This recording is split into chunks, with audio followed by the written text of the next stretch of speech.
Thank you. Thank you very much, and good morning to everyone. We're going to get started now. I understand that the state law currently requires that the following announcement be made at the beginning of every remote public hearing as follows. Due to the current public health emergency, City Council committees are currently meeting remotely. We are using Microsoft Teams to make these remote hearings possible. Instructions for how the public may view and offer public testimony at public hearings of council committees are included in the public hearing notices that are published in the Daily News, Enquirer, and Legal Intelligencer prior to the hearings, and can be also found on phlcouncil.com. I now note that the hour has come. Mr. McDermott, will you please call the roll to take attendance? Members that are in attendance, please indicate that you are here, present, or whatever you may choose to make sure that your image is displayed on the screen. Mr. McDermott, please call the roll. Councilmember Bass. Councilmember Brooks. Good morning, I'm present. Good morning. Councilmember Dom. Councilmember Gautier. Good morning, Council President. Good morning, colleagues in Philadelphia. Present. Good morning. Councilmember Gilmore Richardson. Good morning, Council President. Good morning, colleagues. Good morning. Councilmember Green. Councilmember Gim. Good morning, Council President. Good morning, colleagues. I am present. Thank you for waiting, Mr. McDermott. Good morning. Councilmember Heenan. Good morning, Council President, and good morning, colleagues. Good morning. Councilmember Johnson. Good morning, Council President. Good morning, colleagues. Good morning. Councilmember Jones.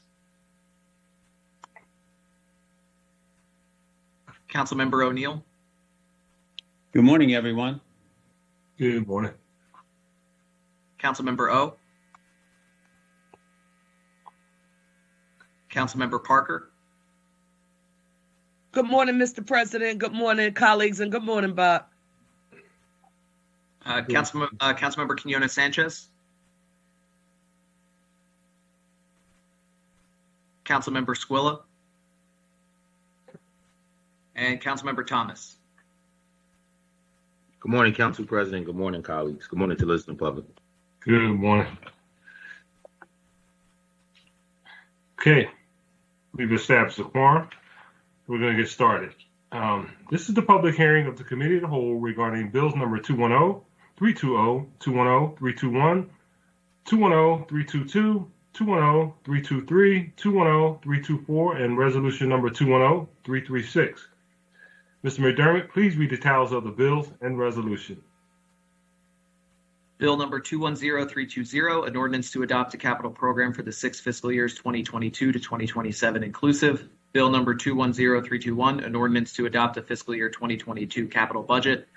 Bill number 210322, an ordinance adopting the operating budget for fiscal year 2022. Bill number 210323, an ordinance amending Chapter 192600 of the Philadelphia Code entitled Business Income and Receipts Taxes by revising certain tax rates under certain terms and conditions. Bill number 210324, an ordinance amending Chapter 191500 of the Philadelphia Code entitled Wage and Net Profits Taxes by revising certain tax rates under certain terms and conditions. Resolution number 210336, resolution providing for the approval by the Council of the City of Philadelphia, a revised 5-year financial plan for the City of Philadelphia covering fiscal years 2022 through 2026 and incorporating proposed changes with respects to fiscal year 2022, which is to be submitted by the mayor to the Pennsylvania Intergovernmental Cooperation Authority pursuant to the Intergovernmental Cooperation Agreement authorized by an ordinance of this council approved by the mayor on January 3rd, 1992, by and between the city and the authority. Thank you. Today, we continue the public hearing of the Committee of the Whole to consider the bills read by the clerk that constitute proposed operating and capital spending measures for fiscal 2022, a capital program, and a forward-looking capital plan for fiscal 2022 through fiscal 2027. Before we begin to hear testimony from the witnesses we have for today, everyone who has been invited to the meeting to testify should be aware that this is a public hearing and it is being recorded. Because the hearing is public, participants and viewers may have no reasonable expectations of privacy. So by continuing to be in the meeting, you are consenting to being recorded.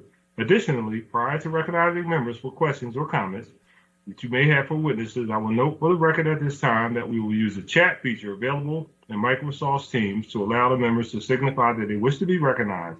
In order to comply with the Sunshine Act, the chat feature must only be used for this particular purpose. Today, we will hear testimony from the Office of Children and Families, which includes Human Services, Free Library, and Parks and Recs, and we will also have Rebuild. This is our first callback. Mr. McDermott, would you please read the name of the first person we have on the list to testify? Cynthia Figueroa, Office of Children and Families. Thank you. Ms. Figueroa, are you connected? I am connected and I'm here. Good morning, everybody. I did provide a testimony last time that I was available with you all, so I can either reread that or I think the intent was for us to answer questions. And I have updated information about our summer offering, so I can also provide that information as well. Okay. Yeah, you don't have to read the testimony. We got that. Thank you, Council President. We'll yeah, well, I have some questions for Rebuild, so I'll just get my stuff out of the way, and then if you can go into the follow-ups from the prior hearing. Happy to, Councilman President. Kind of like Rebuild and Rec, I guess. Are you going to answer the questions for them? Or? I believe Keir Strong is responding for all the Rebuild questions, and certainly anything that Rec can support, as obviously we're a partner with them. So that would be Catherine Otler. All right, just some basic questions. And I guess Marissa may actually want to jump in here. How much money do we have currently in the budget or in the general fund that was collected as a result of the sugar tax that is dedicated to Rebuild? So that's definitely either a Marissa Waxman or a Keir Strong question. Great. So hi, this is Marissa Waxman. I am able to, give me 1 second, pull up the Philadelphia beverage tax revenues, which have been in the $60 million to $70 million range generally each year. It'll take me just a moment if you want to keep going. I can also just provide those to the chair, but I'll need 1 second to pull them up. All right, you want me to ask other questions or other people? Yeah, and then I can pop back once I have the numbers. Okay. And I'm actually, well, you'll probably have to answer this too. I'd like to get a sense of how much capital dollars does the administration have left for recreation purposes, not including the ITEF council dollar. Certainly. And that is also, I actually have the capital budget right in front of me. And I'm able to share, we have in there both sort of embedded within REC. Let me see. It's a big document. Not as easy to scroll as I would like. Okay. So the capital dollars for Parks and Recreation, and this is just the general fund obligation part that is included. You can tell I'm stalling for time as I scroll. Look, we do it all the time. We're politicians. We're a little better than you are, but you know. Yeah. All right, perfect. So for FY2022 for Parks and Recreation, we have $25.45 million in new city tax supported funds. And then across all funding sources, $217 million for Parks and Rec. And, you know, that includes state, federal, all sorts of, you know, carry forward, everything else in that 217. 217 million total all funds. General fund capital dollars for Parks and Rec is 25.45. And Rebuild is? So within, let me pull up, I believe that Rebuild right now is focused on spending down the bond dollars that were borrowed. So we may, so because sort of the capital dollars are in almost two buckets. One is the money we borrowed, and then the other is just normal capital program dollars that we put in. And I think the answer might be for FY22 is that we're not putting in new general obligation capital dollars because they're focused on spending down the bond dollars that were borrowed. But I will be able to get there in one moment and confirm that, or one of my staffers will text me before I finish scrolling. All right. I'm in the ITEFs. I'll get there shortly. See if I can.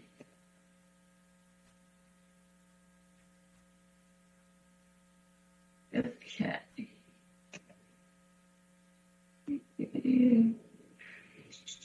Okay, so over the capital program, there's $21 million in new rebuild dollars, not bond dollars. There's $2 million for rebuild to the library, or I'm sorry, $1 million rebuild library dollars this year. And then I think that there is not, but I will double check. Yes, there's not additional Parks and Rec rebuild dollars this year, but. All right. So when you say new, does that mean that there are no more unobligated dollars? Because I'm trying to tell you where I'm going. I'm trying to get a picture of how much revenue we have, capital, whatever, all right, to spend available, new, existing, FY21 on. Would you say it's easily more than $250 million for recreation parks related types of projects?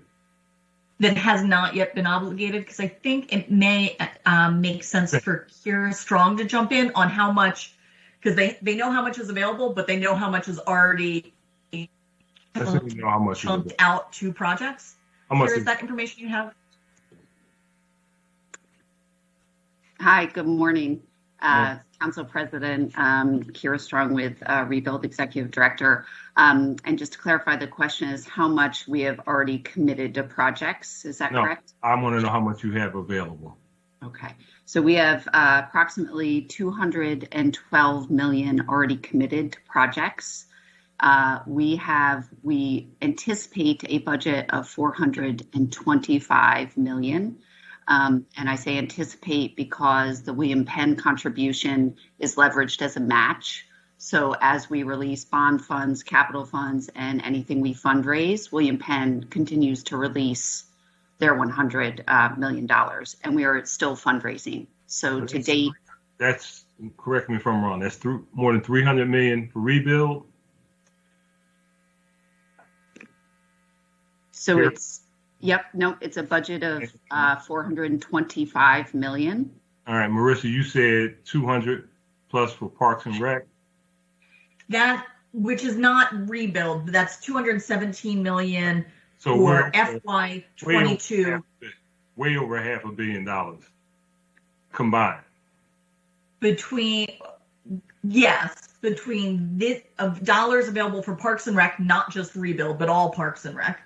And that's the FY22, and then plus the rebuild, which is not a 1 year number. That's a multi-year number. Okay. All right. So my question, the reason I'm asking this question, what's the strategy associated with the likely infrastructure plan? I know it's somewhat limited because we don't know what that's going to be. And what's the potential relationship between the neighborhood preservation initiative and the strategies associated with those expenditures? Because when we have this kind of money available, we just passed, and Mayor, I guess, probably signed already, the $100 million that we're borrowing. We got over $500 million in recreation capital related and other sources. And that's a lot of money. And I want to know, is there a strategy associated with those types of expenditures going into the city of Philadelphia, across the city? One, in terms of accelerating it, the prospects, because, all capital projects, and this is not new to this administration, it's just forever. Capital projects just take way too long. And also, who is working on ensuring that there's a strategy associated with the expenditures of those dollars, particularly with the ability to leverage it with other dollars that are coming, that are going to be available and are available. Yeah. It's really want to have some, this silo thing. Everybody's over here and everyone. We're in a silo ourselves. We're in our little political silo, right? Mm-hmm. I need to know, like, how is this all going to come together? There's a lot of money available. And we can make a significant difference in the city of Philadelphia. Yeah, and that's one of the reasons we've always in the budget office worked with planning and development, the planning commission, on the development of the capital budget. We know that they're also really integrated into the NPI. And so that's really where we turn for the strategy and the vision long-term of the city. They're working right now on their new comprehensive plan and doing a lot of community engagement around that. And so that's where a lot of the, what do we want to have these investments be? They're not just short-term, but they're generational. And so that's where a lot of the strategic thinking happens, is with the Planning Commission. And that's why we do the capital budget hand in hand with them. All right. So you just threw them under the bus. Oh, not the bus. Oh, no. I mean, it's. I'm sorry. I'm just joking. Well, I'm not joking. So basically, Ms. Badulin's shop, so to speak, will be ultimately responsible for laying out the vision. I would say it's probably really collaborative, that we're looking to get as many stakeholders, but there is a real technical expertise for planners of thinking long-term and putting those puzzle pieces together that we make sure that we really want to include in this process. We wouldn't set forth a capital budget without them saying this is the path forward for the city. And this is my last question. I know I've been taking up a lot of time. So what's the relationship with City Council in that planning of over $500 million? How is that? How do we fit into that? You said community engagement, Office of Planning and Development. Where does City Council fit into that? Well, I mean, so absolutely, that's, in part why we're here today, so that as we move through the legislation for the capital budget and program going forward, that we work with you through this process. Also, I'm not as familiar with the process for the comprehensive plan and what we're looking to have where in the future, but I know that there's council engagement there, and we're happy, if there's other ways that you want to be involved that you're not currently, obviously we'd be delighted to talk about that. All right. Well, we're not here today to talk. We're here to talk about the budget. I'm talking about, and you referenced a vision, a strategy, the whole 9 yards. I just want to, there needs to be real collaboration. I mean, and I know there are community engagement initiatives or whatever out in communities. I'm just trying to figure out, how this part of government is involved in the planning phase for the expenditure and the strategy associated with that type of dollars, not just simply the Planning Commission. Frankly, I don't view them as the entity that lays out a strategy that interacts with us. I mean, it's kind of tell you, they lay out their 5-year plan, they approve or disapprove, capital budget, whatever, Well, they make recommendations, rather. All right. Okay. One last question. I'm sorry. No, I said the other. Oh, sure. And I've also got the PBT revenues that you were interested in teed up there. Okay. And of course, I say that and my thing won't open. So I'm sorry. Ask your final question. Hopefully, my thing will open. Oh, I got it. All right. Kira. Hi, Council President. Hey, so, I have and I'm putting my district council hat on for a second. We had this project. This is what's confusing to me is rec. So at what point did we start shifting recreation projects that were in the process, particularly in the planning process, over to rebuild? Because there seemed to me to be a disconnect. I know at least it was with me, where in some instances it appeared that you had to start all over when you went to rebuild. A rebuild had an entirely different process, where rec was usually just a meeting with the advisory council, meeting with the council person. You guys would send over a letter. We signed the letter, and then it's on about the process. And Francesco and Aperna and those folks, they go out to bid, then we had a ribbon cutting, right? And then, but what happened, they shifted all these projects over to rebuild, and then they added like this extra time on it. And I'm like, who made that decision? Well, I think depending on the specific project, sometimes, and we work, as you I think know, incredibly closely with Parks and Rec and Free Library, and especially Aperna and Francesco, to make sure that any handoff is hopefully as seamless as possible. And I believe projects moved over, I certainly don't want to speak for you or for them, but really to help bring the funding to bear, to bring projects, to the next phase, to fund them and get them moving. And we typically have been able to have a pretty smooth handoff with Parks and Rec. Sometimes plans might need updating. Hold on 1 second here. So when you said to bring the funding to bear, so are you saying that we can only spend the money, or we only had enough money in rebuild to fund projects that were in recreation? No, I mean, perhaps Parks and Rec had done a project and been able to fund it through design, but maybe didn't have the funding ready to go to bring it to construction. So they would then hand off. Yeah, that's what I did in my own. All right. Exactly. And to really to make, money, but when we use rebuild money, did it add an extra layer of bureaucracy? Let's call it like it is. I think where it may have added time with some projects was to bring perhaps a design up to date if it had been sitting for a couple of years or some amount of time due to lack of funding, which we all know is a challenge for all of us across the city with our capital system and our capital projects. So if something had sat, we would do a refresh with like you mentioned, the council person's office, the advisory council, Parks and Rec staff in this instance, and make sure, is this still where everybody wants to go? Is this what's happening? And then take it from there. So that does have that can add a time component, doing that engagement again with the stakeholders. All right. So my colleagues right now are probably blistering mad because I've taken up a lot of time. So I'm going to have to cut this line of questioning off, but I'm going to come back because I really need to get to the bottom of why projects are taking so long, particularly once they get shifted over to rebuild. That's just my district council hat. That's what my experience, what I've seen is that, okay, I'm sorry. Chair recognizes Councilman Heenan. Thank you, Council President. And I have a question through the chair for Commissioner Outlevel.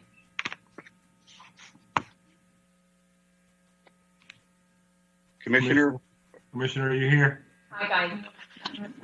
I'm here. Oh, great. Good morning. So as you're well aware of, because, we've worked close over the years, meaning, Department of Rec in my office through a lot of programs. My office is program driven, in addition to helping, my constituents, which, I enjoy. And we've been working to help with your office to help promote summer jobs. Can you talk about if it's getting any interest and how does the summer hiring go? Because, as we just come off of a weekend with 2 90-degree days, I couldn't help but be a little concerned or wanted to make sure I answered ask you this question right out of the gate in today's callback.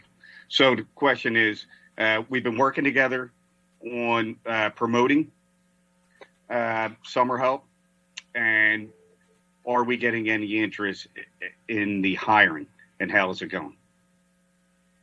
Thanks, Councilman Heenan, for that great question.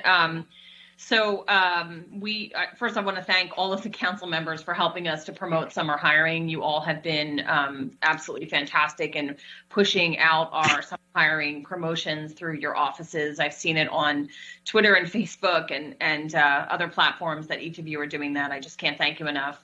It has been a real struggle this year, I'll be honest. We are experiencing what so many other corporations and institutions are experiencing in terms of hiring, especially seasonal part-time staff. We are working our tails off to try and identify the folks and to get them hired.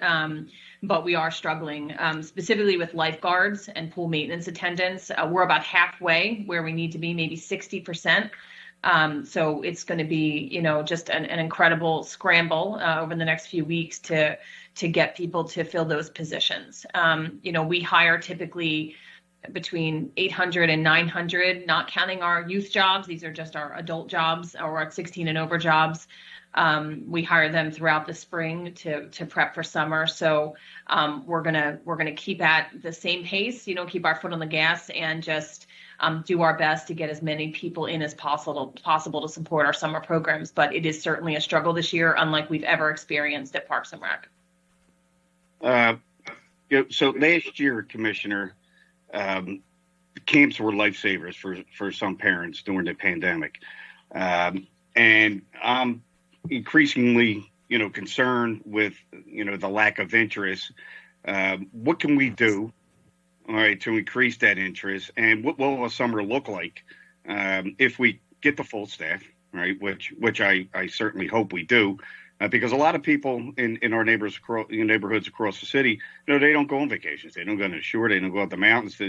Traveling has been restricted for 2 years. So I think they're going to they will rely more on our rec centers, especially, what do we have, 68 pools?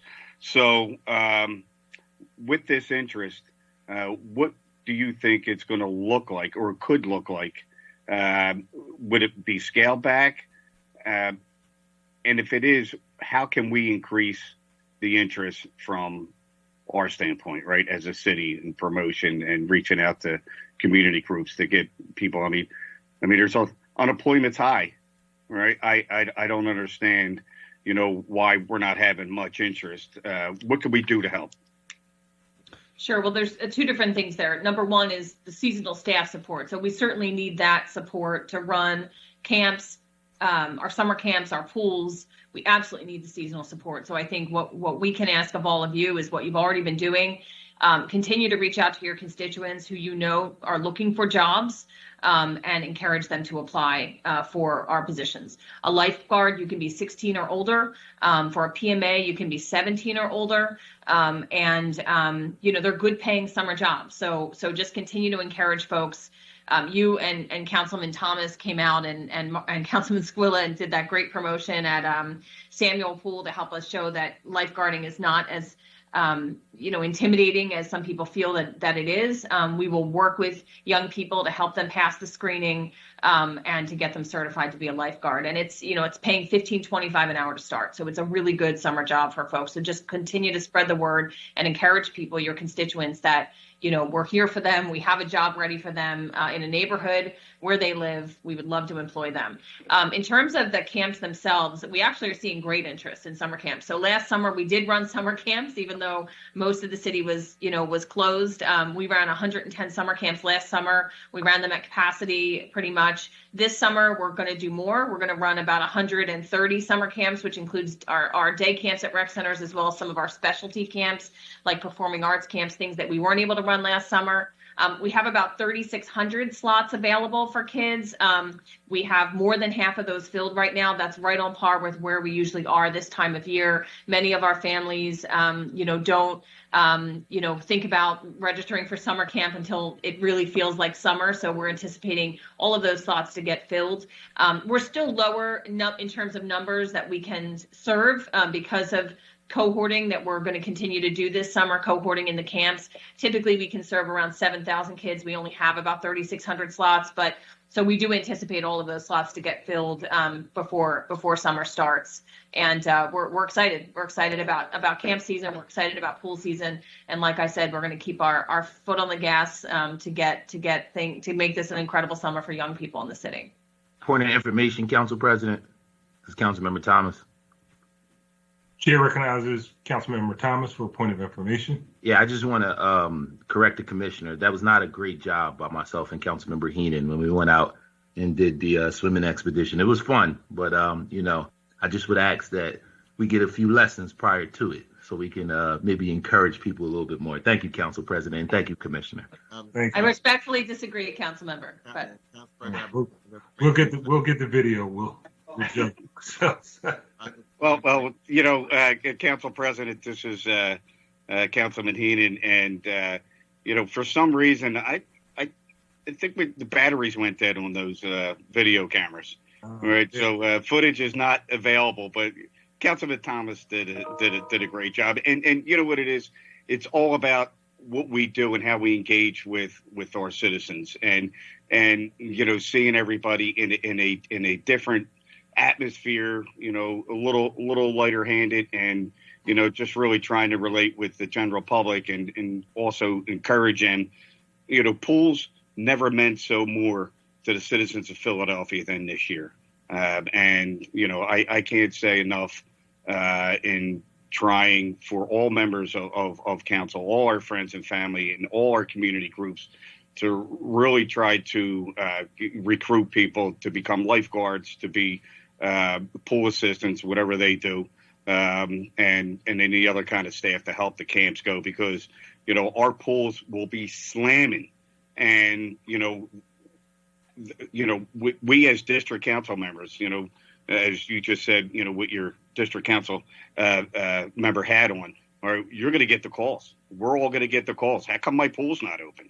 And I'm not looking forward to that, because all 68 pools have had a lot of investment in making sure that they're ready to be open. They are, if they have the proper staff. So, Council President, thank you for the time, and thank you for you being here, Commissioner. Council President, may I have a point of information? Point of information, Councilman Johnson. Yeah, I'll be brief. Just, Commissioner, in regards to the hiring of lifeguards and also other positions for this upcoming summer, are we doing any radio advertisement? I have seen advertisement via social media that me and my team have been reposting, but are we taking it to the next level to higher up to scale during this upcoming summer?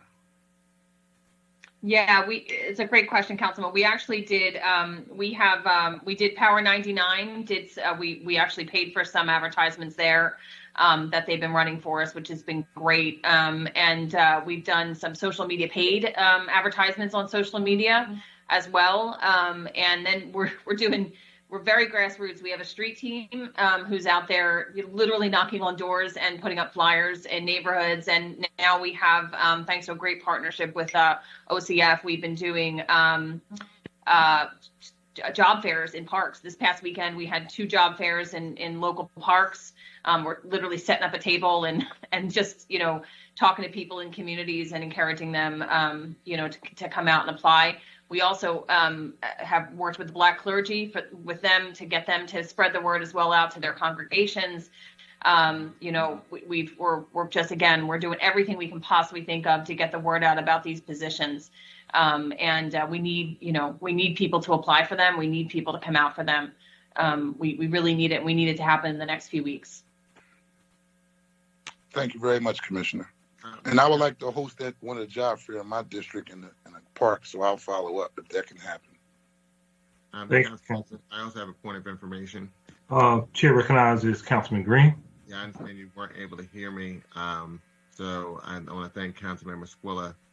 But I also just want to state, knowing the athletic prowess of Councilmember Heenan and Thomas, I'm sure they did a great job in reference to that endeavor with our pools and our parks and recreation. And considering that Councilmember Squilla was able to inform me that you couldn't hear me, I'm wondering if there'll be any type of repeat of his infamous opening of the pools that he did a few years ago. I'll leave it at that. Thank you, Council President. Thank you, Councilman Green. Well, I still couldn't hear you, Council Member, so I'm not sure what you were asking. Your volume was kind of low, but if we do open a pool, first pool open in my district, I promise to jump in. How's that? That was the question. Thank you, Councilman. Chair recognizes Councilwoman Kim. Thank you very much, Council President, and thank you very much for this callback. I also want to congratulate Council Members Heenan and Thomas for their noble effort at raising the enthusiasm and, appreciate the photos. But there are photos. I just want to tell people. There may not be video, but there are definitely photos. I think my questions are going to be for Cynthia Figueroa. And Cynthia, I know that when we last spoke, we had talked about the importance of expanding opportunities for young people, particularly in around OST. At the last hearing, I brought up the need for safe summer opportunities for young people. At the time, I said that it seemed that the enrichment opportunities, especially OST programming, was not designated for high schoolers, although the jobs are reserved for high schoolers. Per your earlier indication, can you explain what the expanded opportunities now are for high schoolers since the last time we talked? Yeah, thank you. Thanks for your question, Councilmember Gim, and pushing us. And also, I was given permission to do a little bit of screen sharing, so I want to see if I can pull up this PowerPoint presentation, and hopefully it will load. It looks like it's trying to. Hopefully you're not seeing me having to log on to my credentials. Can you guys still hear me? Yes. Okay. Apologies. I am running into some technical challenges is the course here. If it doesn't work, then I will have to just, it doesn't look like it's, hold on, apologies. It's telling me I cannot display content, so I'm going to try one more time on a different, let's try this one. It looks like it's going to try. I can't see it, so. It says summer 2021 City Council brief. Great. Okay, right. So you can see it, but I can't see it. So we're going to go. We're going to go off of my. So I'm going to pass the to the third slide, which should show you the numbers. Councilmember Gim, could you confirm that you could see the breakdown? Not yet. Do you think you can go to that slide on your computer? Maybe that'll do it. It should say summer 2021 in-person programs. No, we don't see it. Okay, well, maybe you could just share it. Yeah, I mean, I'm trying to share the screen. It's not. Yeah, maybe you could just share the information. Yeah, I'll just do it verbally, and I will email it to you because I know sometimes it's hard to go through all the numbers without having a visual. So, so the good news is that we have 4,500 more slots this summer than we have before, and that does include all the way through 12th grade. There are a large number of those slots that are reserved for kindergarten through 8th grade, but we do have a significant number of community-based camps that are going to be targeted for the 9th through 12th grade years, as well as we're very happy to announce that we're expanding the Police Athletic League's work. And so they'll be, first of all, operating twilight programs at several different activity centers, and they'll be offering those programs as well as basketball leagues. We also were able to, very much thanks to council, there was money that was designated through the leadership through Maria Quinones Sanchez's office in terms of work ready. So we're working with Philadelphia Youth Network to see where that lands us, because right now we're at 8,000 slots, but we're working with the budget office around how that translates to if that helps us move additional slots. In terms of the older youth, I'm just going to highlight a few programs that will be new this summer that we're very excited. Some of these will be occurring through district buildings, but we have the NOMO Foundation. We're so excited. They're going to be doing sports and other activities for kids, but they also have this really fabulous program called Safe Saturdays program that targets really focus on youth who otherwise would not be as engaged over the weekend. The Philadelphia Youth Sports Collaborative is going to have a host of different athletic opportunities for older youth. Rock to the Future, which is those older youth who are interested in instrumental music. And then also the Philadelphia Youth Basketball is new to our group of folks that we'll be working with, who will be running a number of programs. I mentioned the Police Athletic League and the Twilight Athletic Program. And then in addition to that, we also still run through our juvenile justice programs the E3 centers, which have availability through the summer, that target that older age group. And then we also have intensive prevention services, which helps youth who are at risk for juvenile justice involvement, and that is a diversion program. So all of that is part of our catalog of services, so that it's not just work ready, although we're happy to be able to offer work ready, and then we're anxious to see our ability to go beyond 8,000. Right now, we're just not in a position to commit total number. So can you clarify again, what is actually new and how many slots are new since we last spoke at the last hearing?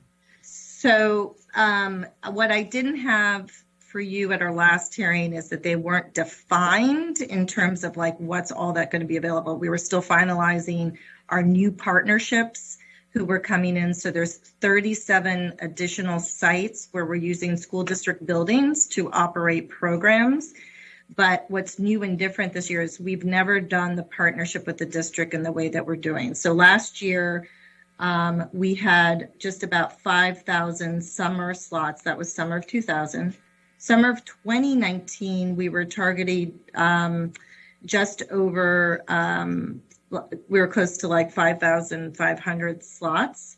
This year, we're funding with those slots over 8,000. So, and then in addition to that, the 37 that I mentioned that will be included in that. So it's what's significantly different is we have the academic program for the 1st through 8th graders.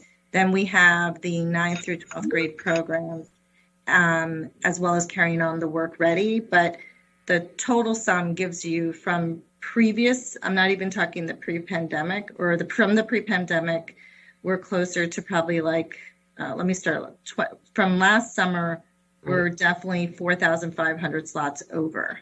Yeah. And that's because we're putting additional resources and additional programs in. So my clarification on this is that I'm trying to figure out, our teenagers are the ones who are vulnerable right now. They're also carrying a tremendous amount of weight for their families. They're often the oldest in their family who are at home. They're, not only looking out for younger siblings and other things, but they're also the ones that we spend a lot of time with, talking about the impact of trauma, the burdens of the pandemic, the stress of like not being able to be in school physically. So my question really is that OST, we talked about this, right? Like jobs, great. But a lot of our teenagers, they need support. They need like programming. So I'm trying to understand two questions. One, how much of the specific OST programming is now designated for high schoolers? And then the second is, gun violence does not impact neighborhoods equally. So what guarantees are we giving for youth in zip codes or however you're identifying it, that are most impacted by gun violence? What kind of guarantees are we giving? Because at this stage, for what we're hearing from our young people, is that when things are citywide and they're kind of offered to everybody, they don't feel like it's offered to them. It's not really about them. Everything from racism to lack of access, inability to afford transportation, to get in and around, is dragging down our youth participation in the communities that are most impacted. So part of what we want to do is tell those young people this city is here for them. We understand what they're going through. We understand the violence and the trauma that exists. And that as new adults, like emerging young people, we have to give them a bigger promise. So can you say what number of the OSP positions are reserved for high schoolers? And then what specifically are the summer opportunities that are being reserved for those youth who are identified by zip code, neighborhood, however you want to do it. But what percent of those summer opportunities are reserved for those kids, targeted towards them, and are in some ways a guarantee and promise to them? Thank you so much, Cynthia. No, thank you. Great question. And I will say that as this has been a work in progress, just getting the 37 providers and the opportunities that are going to be the school district sites were just finalized on May 21st. We know right now that of the 4,500 extra slots that we have, that approximately near 1,000 will be dedicated towards older youth, so that high school population. Just a side note, I too have spent a lot of time with a number of older youth who have been very interested in talking about the opportunities they want available. And they said repeatedly they want the ability to have activities available when they're ready, that they were not as interested in going to daily camps or something that felt very structured. At least the older young men that I talked to were very interested in the rec center opportunities and making sure rec centers were open later at night. Mm-hmm. So that's one of our commitments, and Commissioner Ott-Lovell and the work that we've been doing.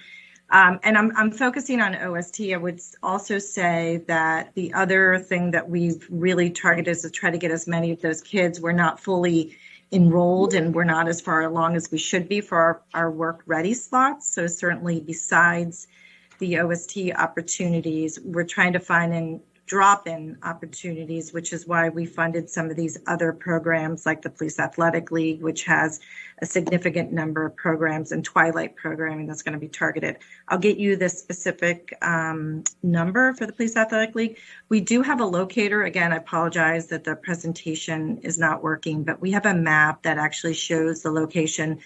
We've also been working closely with the police department just in terms of the summer planning, location of sites, and ensuring that support.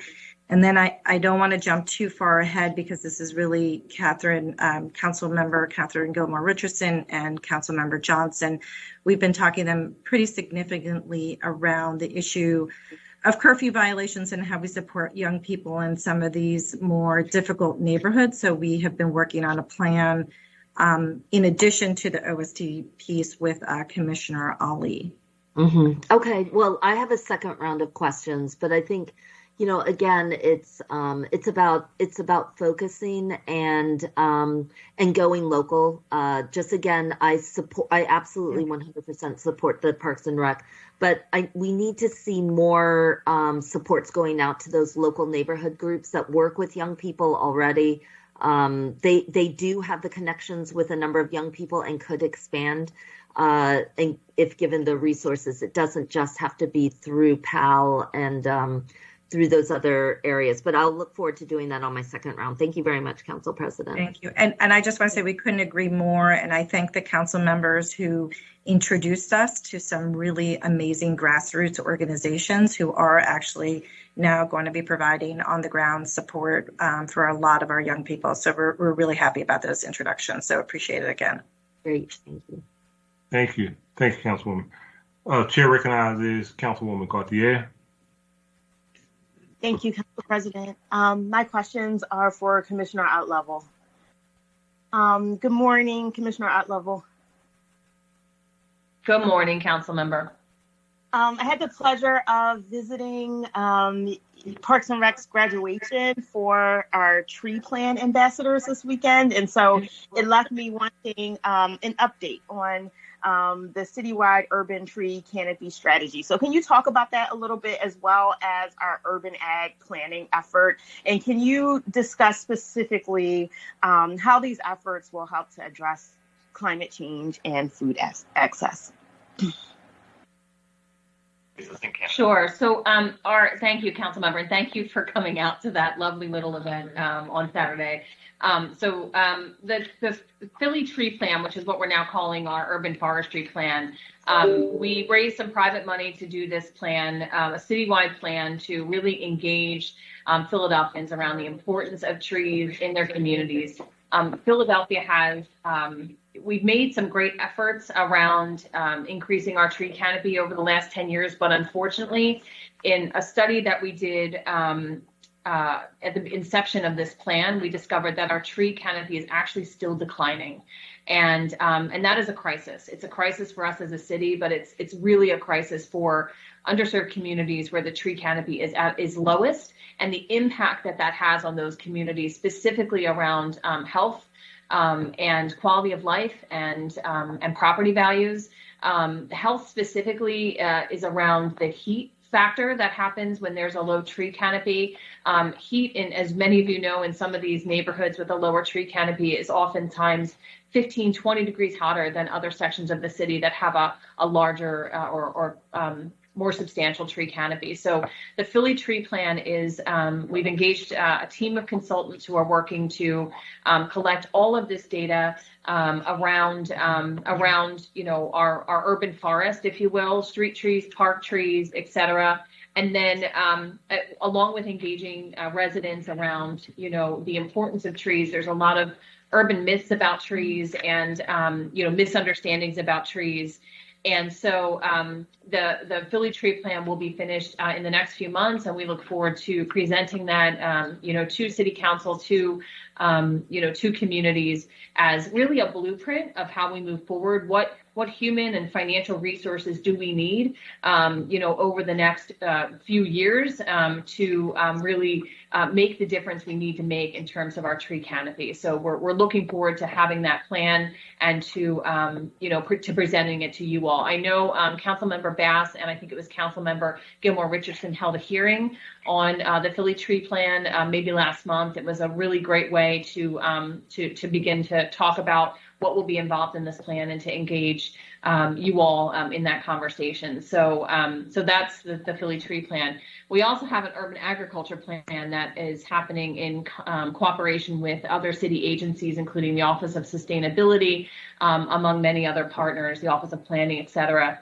And the urban agriculture plan is, again, a team of consultants. These were all privately raised funds for these plans. But the urban agriculture plan really will help us define what we need as a city to better support urban agriculture throughout our city, and again, especially in communities of color and underserved communities. And our urban agriculture efforts have been very strong, but somewhat uncoordinated, and certainly without the really necessary resources that we need to empower urban farmers and people who are growing in their communities and community gardens and other stakeholders who just haven't felt empowered to do their work at the level that they want to do that work. And so the urban agriculture plan will really help us to knit together all of those different stakeholders, again, collect the necessary data and help to create recommendations and really guidelines to help move this work forward over the next few years. And again, the critical issue being what resources we will need to better support urban agriculture in the city of Philadelphia. So we look forward to presenting both of those plans when they're completed to you and your fellow council members. Thank you. We look forward to seeing them and to seeing the work on the ground and the results.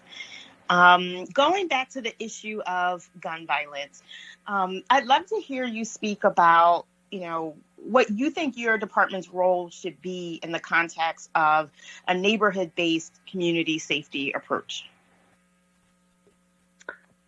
So as many of you know, gun violence has certainly hit our world in Parks and Recreation over the last few months.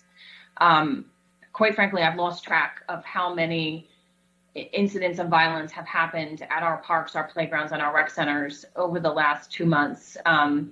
It feels like there's more than one a week. I think there might have been more than one a week. One incident the other night at Hancock Playground, another incident this week. It's just, it's unfathomable what's, the fact that people are not just bringing guns to parks and playgrounds and recreation centers, but the fact that they are, opening fire at parks and rec centers and playgrounds.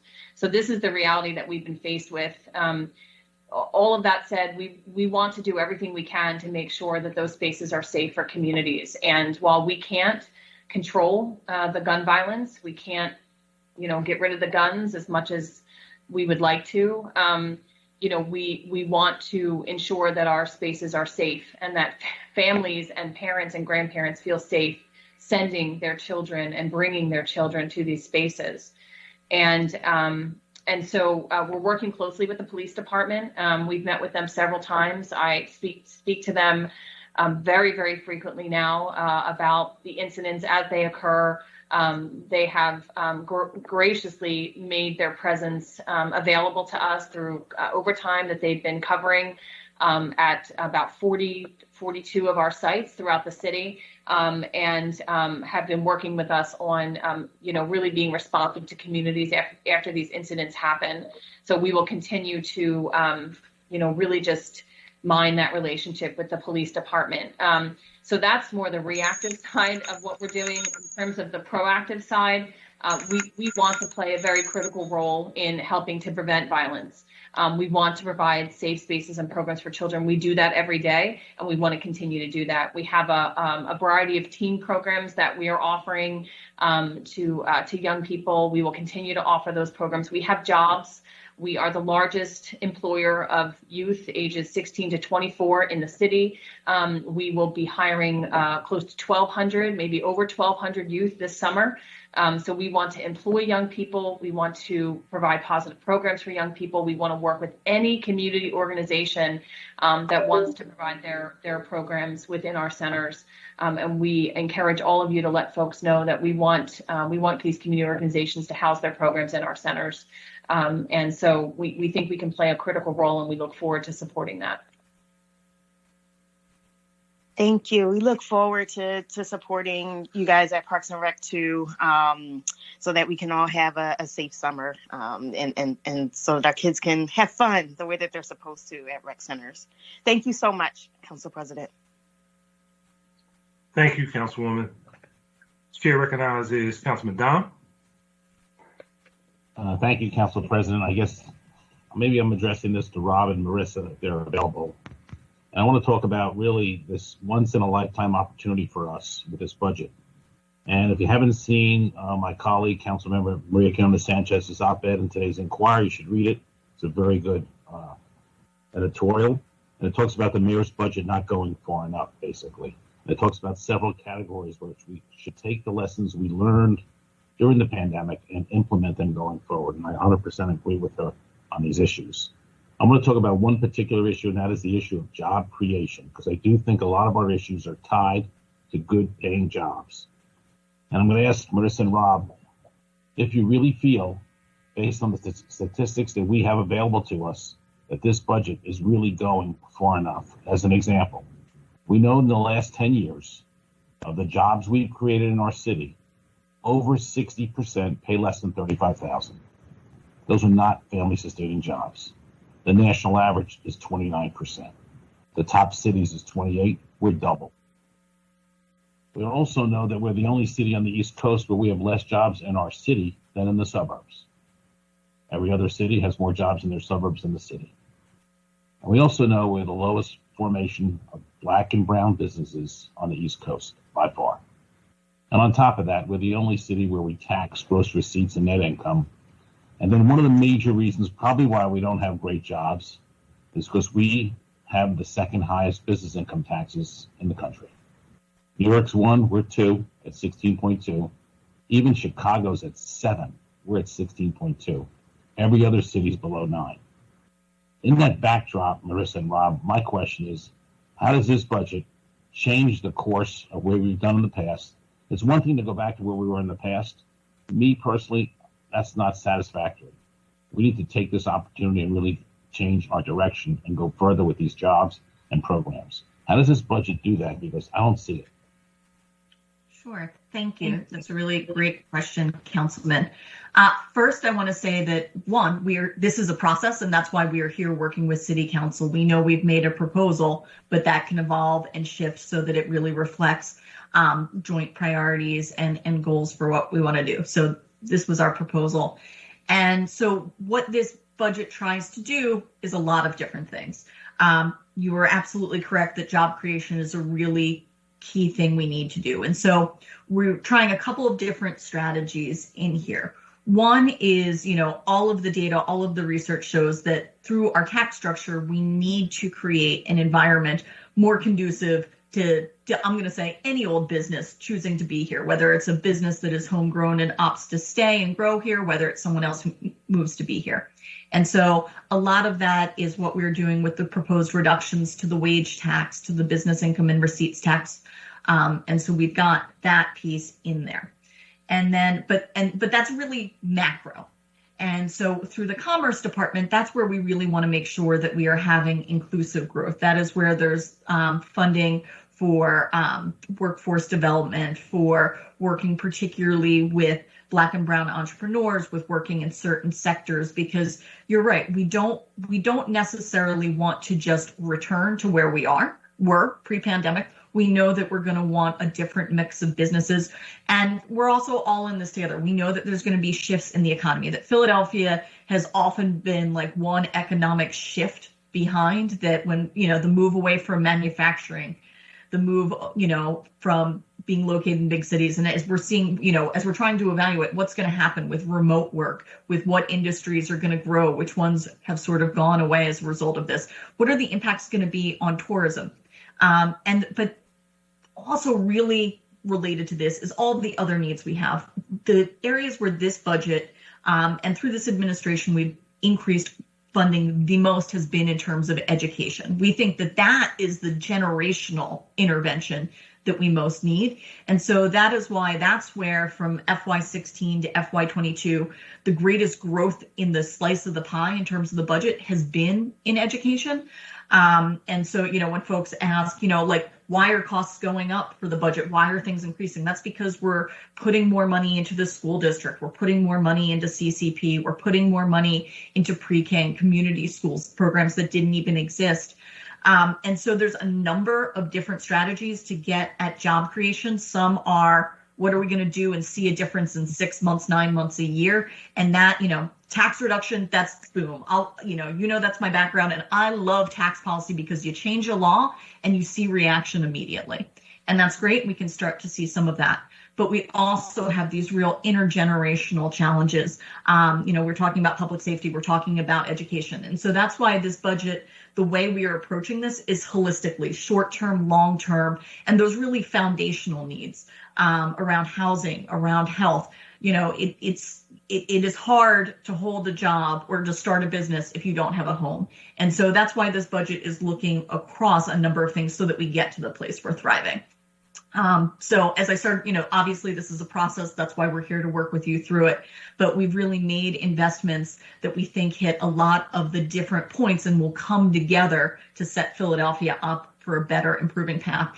And we also want to not forget that pre-pandemic, we were growing. Things were going better. So we don't want to just do things different from prior to the pandemic, because if we had things that were working and the world that we are shifting to is not necessarily changing, we want to make sure we continue the stuff that was working and put us on that trajectory. And then I agree with you, Marissa, that we were growing, but when you compare us to other cities across the board, in most of the categories, we're at the bottom. So compared to 25 years ago, yeah, we're doing better. That's like being in a classroom of one. So I got an F before and I'm getting a D. Hey, that's great. I improved. But everyone else is getting A's and B's. That's where I want us to be. And so when you compare us to other cities, we weren't doing as well as everybody else. Every metric we have, we can share it with you, we're at the bottom. So clearly what we've done in the last several years hasn't worked well. And I agree with you on education. My question on education is, are we really teaching and equipping our students for the economy of today and tomorrow in our schools? Because that's what they need to compete. And I don't know that we are, but that's the real crux of this. It's one thing to put money into education, but it's another thing to make sure that that performance is happening on that investment. Anyway, thank you, Marissa. I think you understand what I'm saying. I'd like us to be bolder. I don't want us to go back to where we were. This is an opportunity for us. We need to really, really move the needle here. So thank you very much. Thank you, Council President.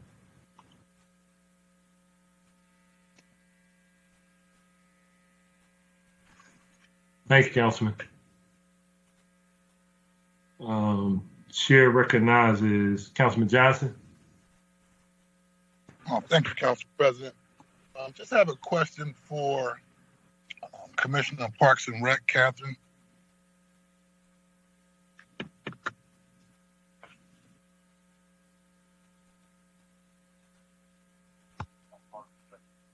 Councilman? Yeah, I'm available. I said I had a question for Catherine. Yeah. Okay. Councilperson, sorry about that. Catherine stepped away to take a phone call. I could field the question, or we can go back in the queue. Apologies. Yeah, we can go back in the queue. Thank you. Sorry about that. Thank you. I'll come right back to you, Councilman. Chair recognizes Councilwoman Gilmore Richardson. Thank you, Council President. I too had a question for our Parks and Rec Commissioner, but I'll circle back. My next question is regarding the out-of-school time funding for Cynthia Figueroa and the Office of Children and Families. And I wanted to further dive into the evening resource centers, just to get a few things on the record in advance of our next meeting in a series of meetings that we've been having around the evening resource centers. So I just wanted to get on the record, and I know, Cynthia, that I've talked to you about this previously regarding the out-of-school time funding. Just for the record, if you could let us know how much funding it is total, where the dollars are located, and how those dollars have changed over the last couple of fiscal years. You're on mute.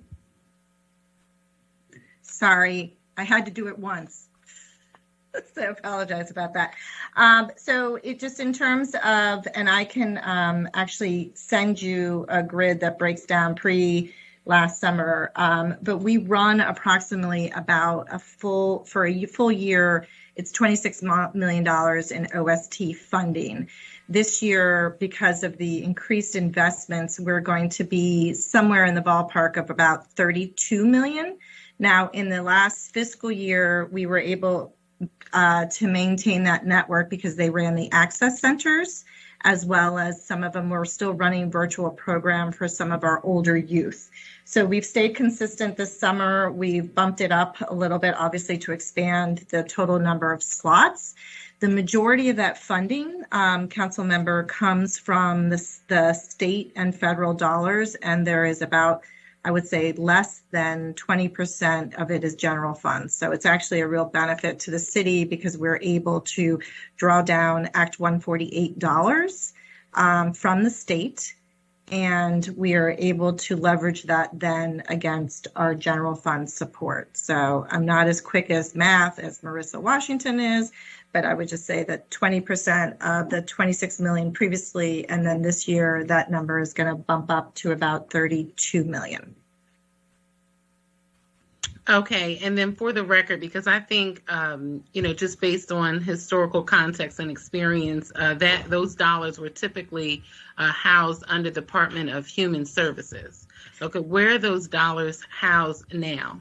They still actually flow through the Department of Human Services in terms of how we utilize those funds. So it is still part of the DHS budget.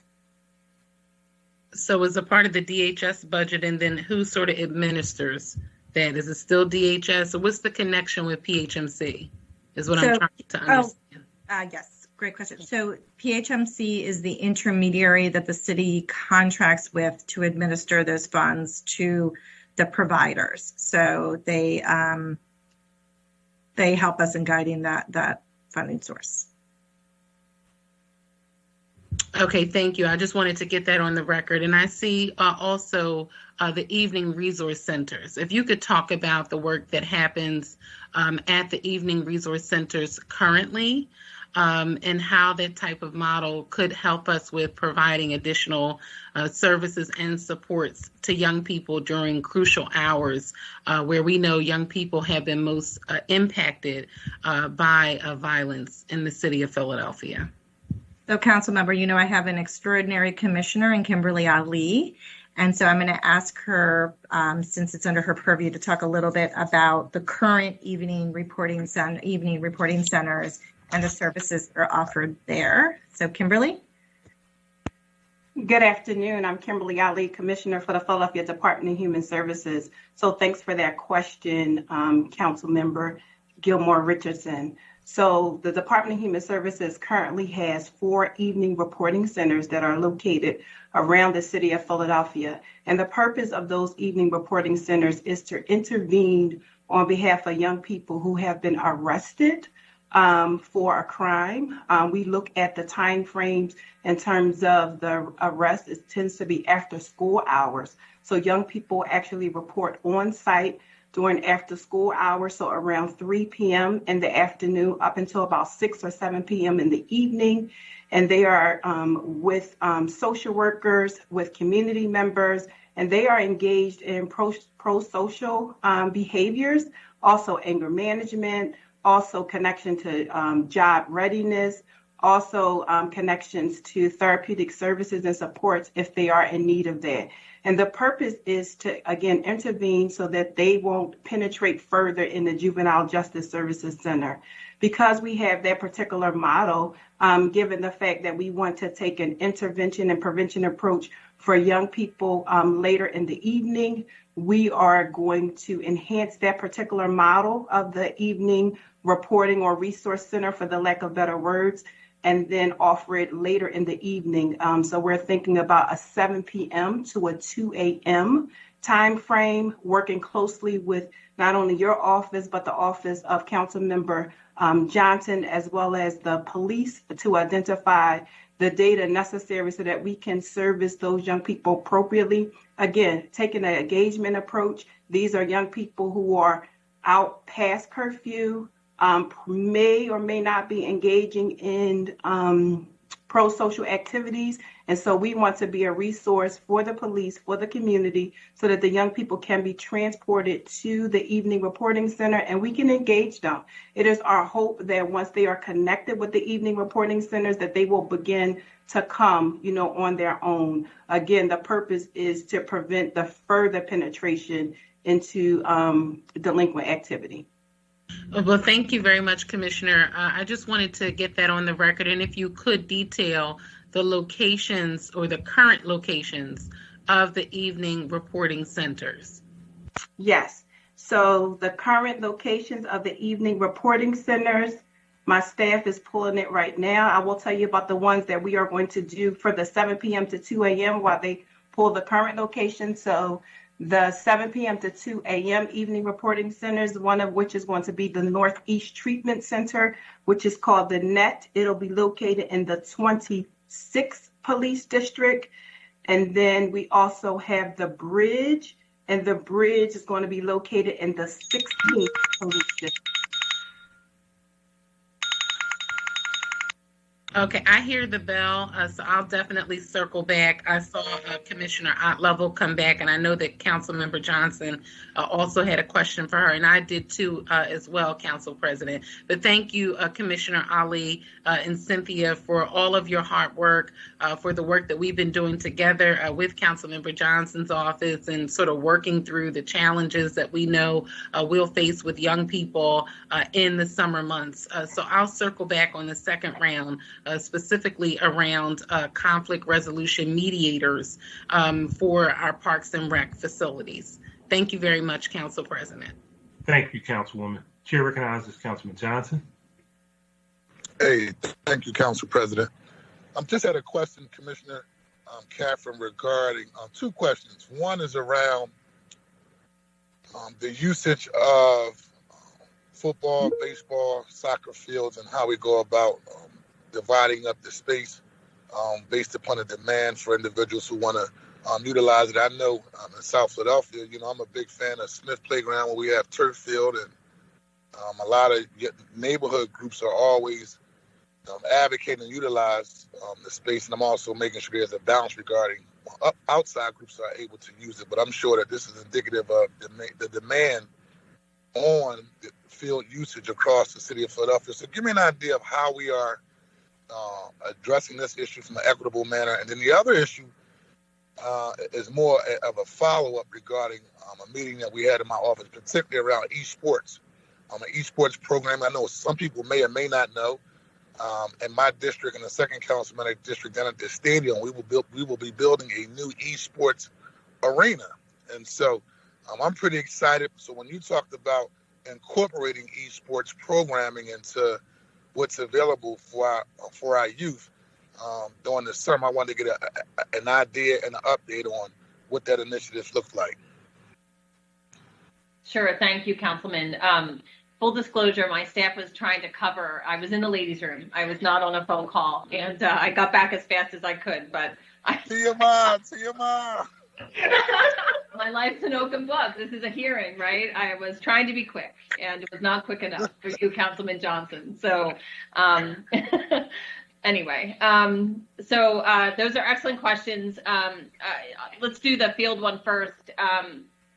You have a tremendous new field in your district at Smith Playground. You know that there is incredible pressure on that field because it is it's a premier field, and we have very, very few of those in our system.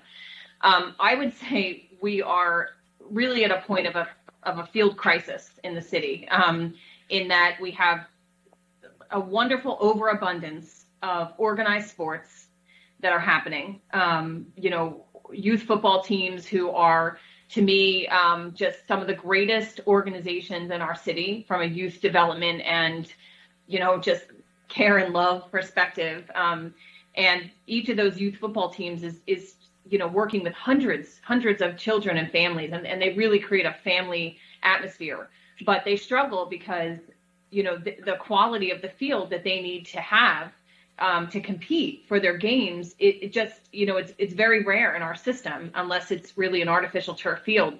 So I'm thrilled, thank God, that the Rebuild Initiative is happening and is going to help transform many of our fields, both natural grass and artificial turf. So we have a turf strategy that we've created within the department, which is to try, in terms of the development of fields, to try and make sure that we have artificial turf fields that are distributed equally and equitably across the city, so that, not all the artificial turf fields are clustered in one neighborhood. The artificial turf fields are critical because they allow for a very high volume of play, right? That field never has to rest, really. If you light an artificial turf field, you could play on it 24/7. And so, but we only have, I think, 3 of them right now in our system. So we really could use, a dozen or more. So, in addition to the youth organizations that are using the fields, we also have charter schools that often move into buildings that don't have fields, that don't have land, and then those charter schools need a place to play their sports. And so they then use Parks and Rec fields, which again, we're happy to provide, but it just creates more pressure on our field space. So, we are doing our best to get as many people on our fields as possible to, the way that those situations need to be handled is really individually. We work with our rec leaders and our district managers to make sure we are being as equitable as possible in the way that, we handle the permitting of those fields. But it is an incredible challenge. We prioritize youth sports always. We prioritize, youth sports over adult sports. We push adult leagues to later in the evening when youth leagues are not playing. And that helps. But again, there's just, quite frankly, not enough fields for the demand that we have. And it's a demand that we would ultimately very much like to meet. So that's the fields question. On esports, yes, your district is going to be home to, I think, one of the first esports arenas in the country. I think esports is, Philadelphia is becoming a mecca of esports between that facility, the new facility that Nerd Street Gamers is building on, has completed on North Broad Street, called The Block, which is an sports tournament facility and their headquarters. So we are behind the game in esports. I think esports is a new frontier in youth recreation, and I think we need to get. And I can't change Tina's name. She's the last one on here. To the forefront of. Ask her to come here, please. I think we need to get themselves, please. I think we need. I think we need to get to the forefront of it. So what we did this spring during COVID is we launched, we partnered with Nerd Street Gamers, which is a local corporation that is really a national leader in terms of esports and esports development and tournaments. And we partnered with Nerd Street to create the first ever esports tournament for teenagers. It was free for teenagers, and we had close to 100 kids participating in the esports tournament. It was NBA 2K21. And so this summer, we're going to be doing esports at our summer camps, and we're actually hiring 50 teenagers to be, I think they're called esport coaches. So young people who know esports and are playing esports, to actually be coaches for some of our camps and to help young people learn esports. And then the sky is the limit. Ultimately, we would love to get those young people internships with Nerd Street. We would love to eventually create e-gaming centers in our facilities so that, we level the playing field literally for young people to give them access to the high quality equipment, both hardware and software that you need to be competitive in the world of esports. So we look forward to doing that, maybe even at one of the centers in your district, Councilman. Thank you very much, and I'm looking forward to it. I think it's a great outlet for our youth, and most importantly, it just gives them an opportunity to engage in an activity that they really, really enjoy, but also something that can help them as they grow up in terms of career. So thank you very much, and have a good one. Thank you, Councilman. Commissioner, while you're at it, you might as well pencil one in for the 5th Councilmatic District also. Thank you. Chair recognizes Councilwoman Quinona Sanchez. Good morning. Thank you. Thank you all very much. First, let me thank all of you in this unit. I know that from the very beginning of spring, we've been talking about schools and coordination and all of those things. So I'm happy to hear we've made a lot of progress on our ability to expand the utilization of buildings and rec centers and so forth. Can you speak to me specifically around what are we going to be doing different or enhance as it relates to all of our, Pop Warner League, baseball, soccer? Tell me what we're doing to support the potential expansion of these groups that are doing and continue to maintain our young people soccer leagues throughout the city. Can you talk to us about that?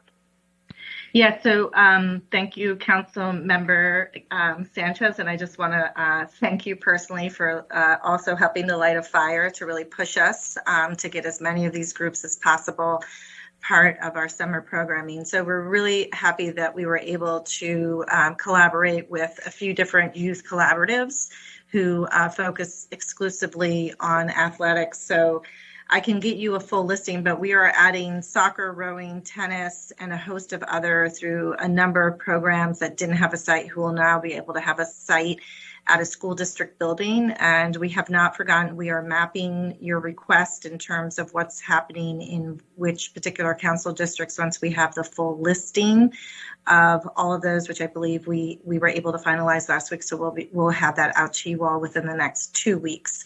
I don't have the full complement, but I do know, for example, Kensington Soccer is one of the groups that will be part of this new grouping.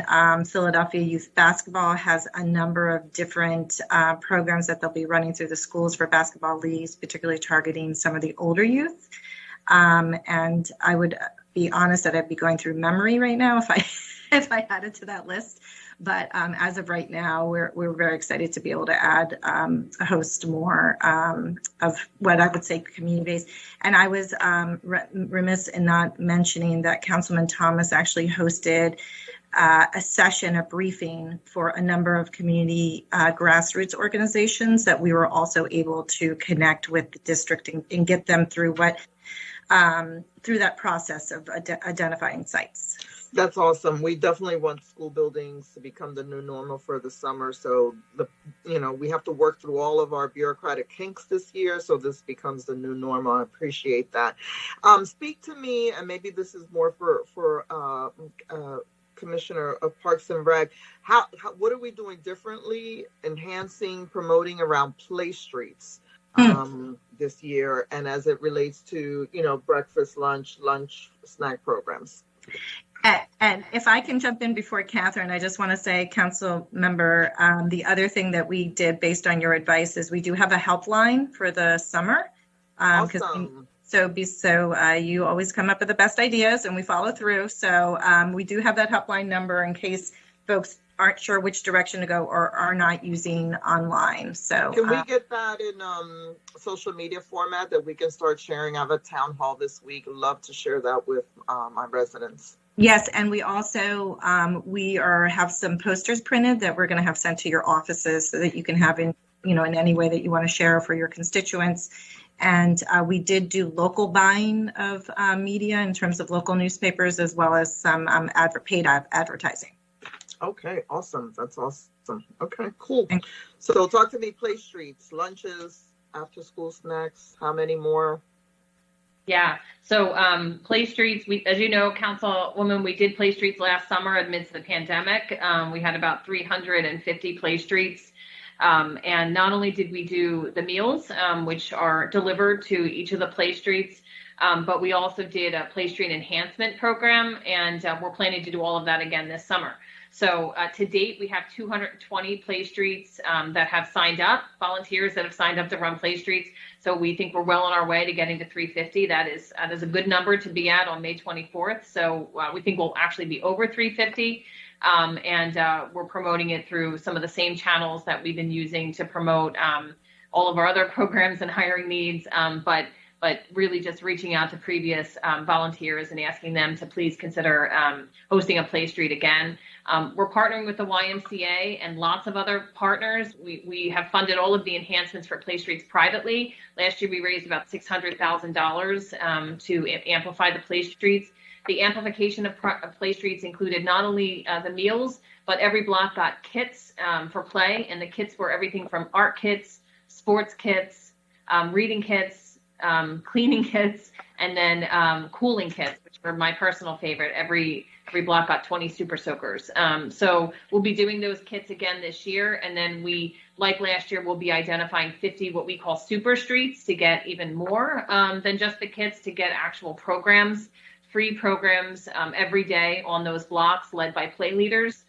So we are looking at, for those 50 super streets, we look at it with an equity lens, really specifically around heat vulnerability, as well as poverty and crime. And so many of those streets were in Kensington. In your district, they were a huge success, really beloved by the volunteers who have volunteered for those play streets for years and always wanted enhancements like this. We finally help to make that happen. So we'll be doing all of that again this summer, and hopefully it'll be bigger and better than it was last year. Thank you. I look forward to looking at where all of those are located throughout the district. So it's an opportunity to go out after folks have been, in this pandemic. It'd be good to see people, just having a good time.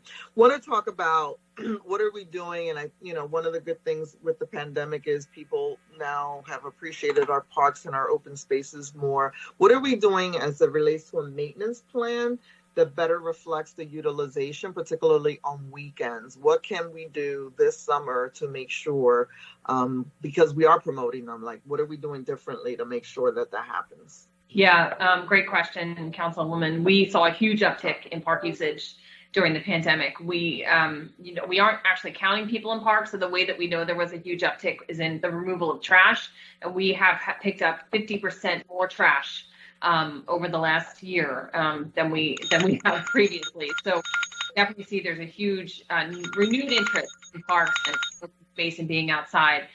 We are just bringing on our seasonal employees. They've been coming on since mid-April. These are our seasonal maintenance attendants, and they are really critical for us to keep those spaces maintained, to keep trash picked up, to keep all of the issues that we have around our system. Those SMAs are really critical. They're hired from the community. So they, work incredibly hard to make sure those spaces are kept up. We did, because of last year's budget cuts, we cut about 1,000 seasonal jobs. SMAs were part of them. So we're, now we're hiring based on the FY2022 budget, and hopeful that, with this renewed budget, we have those seasonals back to help us really manage, the maintenance that we need to do. One huge issue for us, and I know we're not alone in this, has been household short dumping. We have typical short dumping that happens from contractors all over our system, but we also have seen a huge increase in household dumping happening in our spaces. So that's something that we continue to be challenged with. We've worked closely with other city agencies to help stem that problem, but it's definitely been a big issue for us.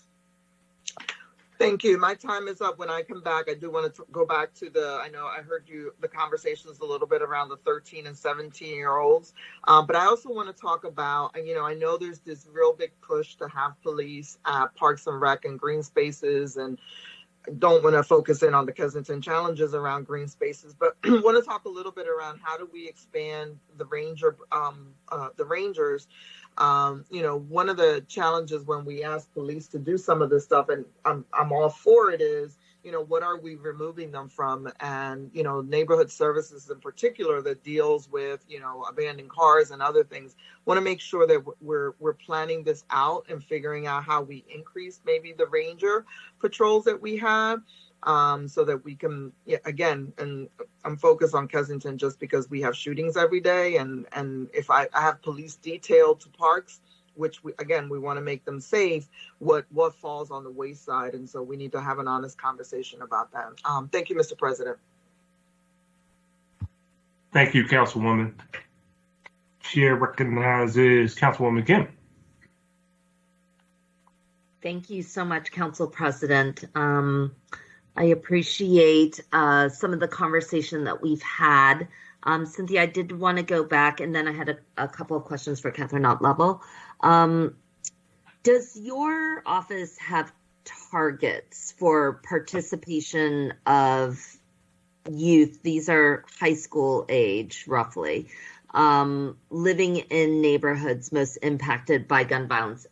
This is a conversation that's separate from how many slots are generally open to young people.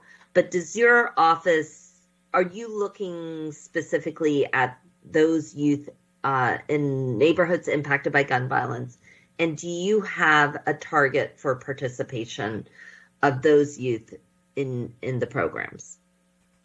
So, thank you for the question. So, Council Member, a lot of the unfortunate parallels between where the gun violence is occurring and other statistics related to mapping. We have historically looked at targeting most vulnerable communities, and also another category of children that we always try to ensure there is a targeted percentage is any youth that is system involved. And so we have historically tried to, and I can't recall, I can get it from my team. I want to say that we've been always try to target somewhere in the 20%. And then I also failed to mention that for our work ready, we actually set aside a certain number of slots just for juvenile justice involved youth, so that those slots don't get eaten up by just like general population, and so that we can make sure that kids who have touched the juvenile system can have this as an alternative to a placement or an alternative to an arrest, but rather also a youth who's already on probation that we're trying to make sure. So we do work with the probation officers and other resources to try to get as many of our system involved youth into programming. Okay, so about 20% of youth. Yeah, and I can confirm that for you. Hopefully somebody will send me a text. And, obviously for someone like myself, I want to get that up to 100. I know, yes, absolutely. I think the issue on the work ready is really important. We had a discussion with probation earlier. They said about 10% of their youth are just even referred for jobs. So with the juvenile probation director. And so I think having a really great conversation with them and a very direct conversation with them that we have set aside these positions for your young people, would be really important to have, because it does not sound like that's quite as clear. But again, we want to get those numbers up, and I appreciate that. For Catherine Ott-Level, one of the questions that I had was about how the current Parks and Rec budget compares to past years. And also what the current number of staff that are needed to open a rec center are under the current budget? Sure. So in 2020, the 2019 budget, the 2022 budget compared to the 2019 budget. I'm going to go to the 2020 budget. So for the 2020 budget, as you know, we received a significant cut to that budget. I believe it was. That's an anomaly budget. Yes. Yeah, that was an anomaly budget, right? So hang on one sec, I'll get the numbers.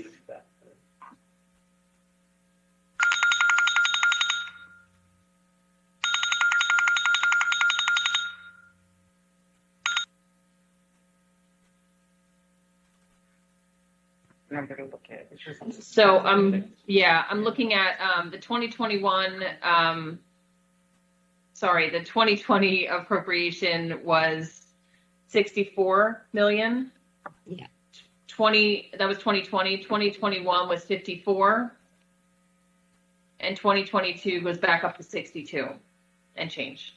Okay, so we're still below pre-pandemic budget.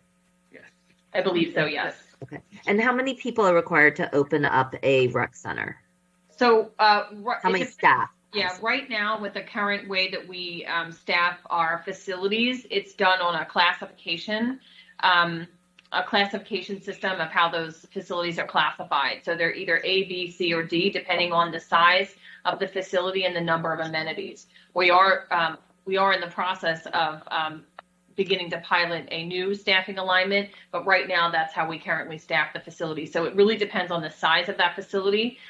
Some facilities that are small, and there's about 100 of them, typically have one person in those facilities because they're a B or a C or a D center. However, since April, we've had a practice where we've been assigning 2 people to be on in those facilities. So really for staff safety. And we're continuing that practice through the summer. So right now we're having 2 people mandated in every facility, no matter the size, so that there's 2 people on site at all times while that facility is open. So you staff based on the size of the facility, not based on the usage or the need. Is that right? Correct. Correct. So part of our I just wanted that for clarification. Yeah, so part of our strategic plan, Councilwoman, that we've been implementing over the last 3 years, goal 3 of that strategic plan is called realigning as we rebuild.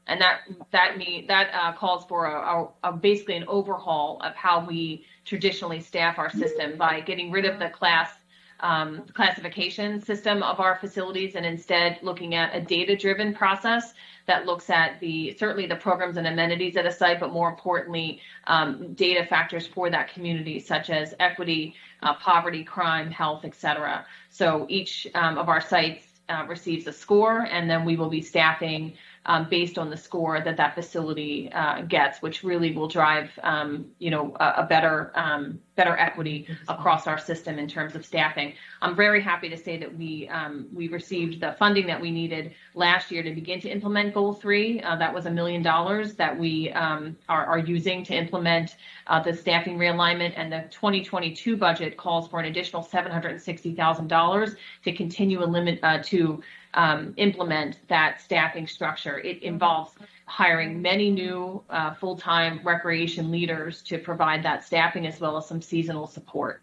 So we're very excited about that initiative. I have another round of questions for you, Commissioner, but I'll wait my turn. Thank you. Thank you, Councilman. Chair recognizes Councilwoman Gilmore Richardson. Thank you. Thank you so much, Council President. I just had 2 very quick questions for Commissioner Ottlevel. Yes, ma'am. Yes. So the first is regarding the continued incidents that you've already detailed and we've all seen in or around our parks, recreation or playground facilities. And I wanted to know if there was any thought given to having conflict resolution mediators at every site this summer, because it seems as if, and I've been riding around the city and I know we have in my community, Parkside Evans Rec Center, where we normally have a lot of basketball games, and thank God we haven't had any incidents there. But I use that as an example, that there are a lot of people utilizing the facility, particularly for basketball, as a lot of pickup games, that sort of thing.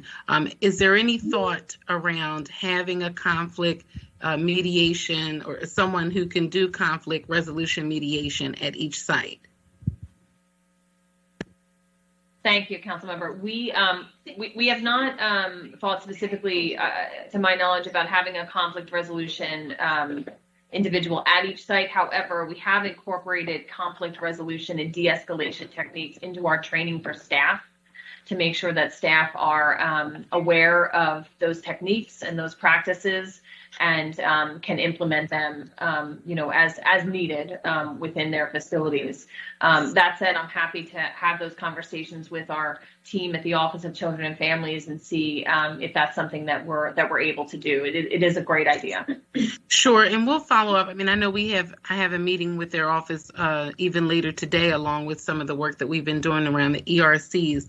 But I thought of that this weekend, and particularly because I saw a post on social media wherein a person talked about how they de-escalated a conflict that was happening at a recreation center.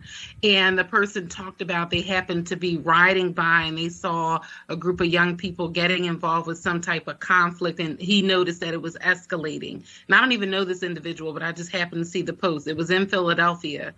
And he talked about how, he had stopped to watch the game. The conflict really started to arise, and he was able to de-escalate it, and it was just by happenstance that he was there.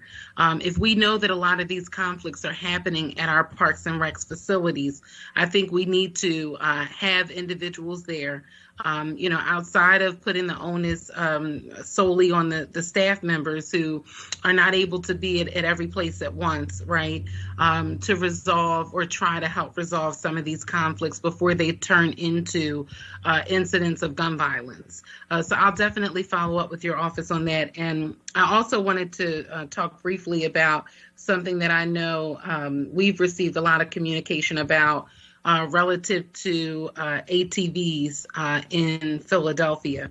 And I saw a very interesting article this weekend that I text you at like 9:00 at night over the weekend on BMX and how there's a program in Baltimore called B360 that integrates STEM learning with BMX and ATV. And it really gives the young people an actual safe space to utilize the bikes, but also it helps them to learn how to build solar-powered vehicles. They learn how to repair the bikes. They improve their skills. They get conflict resolution training. They get workforce development training. And I know that, ATVs are a significant issue here in the city of Philadelphia, and it's something we have to continue to work on. I understand the noise component of it as well.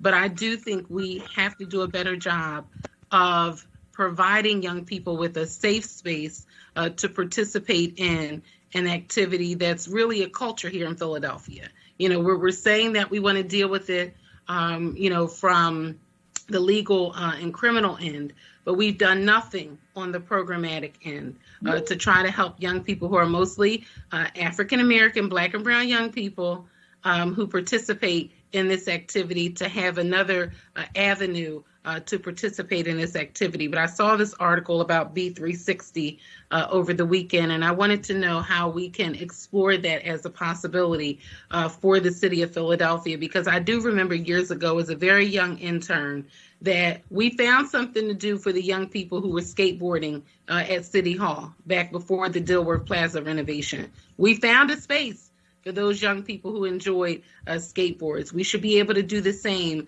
with the ATVs and the BMX issue, because maybe that'll help us take them off the streets of the city and into a safe space where they can recreate and do that activity. Yeah, thank you, Member. So in terms of BMX, if we're talking about non-motorized, BMX, there is a space that is actually right at Parkside Evans. You know it well, I'm sure, the pump Yeah, track. I know that space, Commissioner. Apologies for cutting you off. I do know that space on Parkside with the track next to Parkside Evans Rec Center. I'm specifically talking about B360, which is also motorized. Okay, and I use the BMX and the ATV interchangeably just because of how the definitions are being expanded for the city. Gotcha.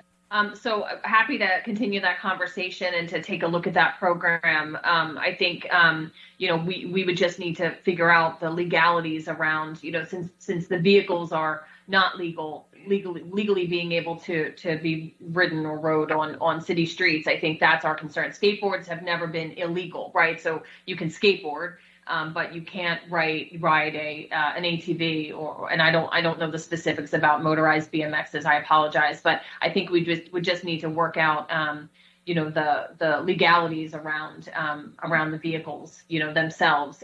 But I'm happy to take a look at that program and continue conversations with your office about that. Thank you very much. Thank you, Council President. Point of information, Mr. President. Chair recognizes Councilman Jones for point of information. Thank you. And thank you, Member Richardson, for being an advocate for inclusion of different modes of entertainment and trying to find a way to come up with a compromise to allow that type of expression. Now, there are a couple of places that people are looking at. One is in Hunting Park in the 4th District, in the abandoned Bud site, to create a indoor-outdoor opportunity. Joey Thompson, who is a Winfield personality that you know, has been leading that charge, and we just need to get together to talk about it. The other site, which I cannot speak for, but it is in Member Parker's district, is that Logan site out along the expressway, which was the site of the sinking homes.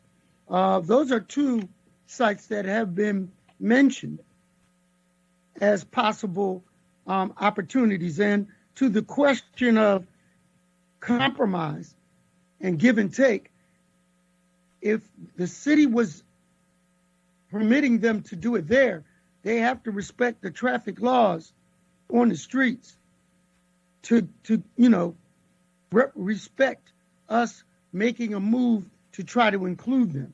So that needs to be a long discussion. And I think, Madam Member, you could be at the vanguard of that discussion. Thank you, Councilman. Thank you, Council Lady. Chair recognizes Councilwoman Sanchez. Thank you, Council President. I wanted to go back a little bit to the conversations around the 13 and 17-year-olds and what the plan is for this summer. And I heard Deputy Mayor Figueroa talking a little bit around some of the programming that's available. Can we go back to that conversation, and then we'll, through the hotline number, if I'm a parent or if I'm a young person, I don't want to be in structured programming, I just want to go somewhere and be entertained or be part of, what does that look like for a young person, 13 to 17? Yep. So I'll start, Councilmember Pinero Sanchez, with the latter part, which is the places where there's not as structured and would be available is there's both the e-gaming that was talked about earlier. So we do have some work that we've been doing through esports. And then we have the pools that will be available. And because we're working with the health department on what it means now to reduce the density issue, we were previously concerned about waiting and getting the Parks and Rec sites will be available later into the evening. So certainly the ability to sort of drop in. Is that all of the sites or just some of the sites? How are those being selected? So Catherine, can you, at Commissioner Ott level, can you share the sites and just in terms of what sites are being open and how we're looking to? Sure. All of our rec centers will be open July 6th. So all 150, some of them will be open till 9 p.m., 9 a.m. to 9 p.m. all summer. What's the summer schedule though? Because is that like till August something, or is that till school goes back in September? Yeah, till school goes back, Councilwoman. Yes. Okay. Yeah. So we typically start the summer season that the Monday after the 4th of July. This year it's the Tuesday. I think it's July 6th. So all of our rec leaders will be prepared. We'll have enough staffing by then to have centers open from 9 a.m. to 9 p.m.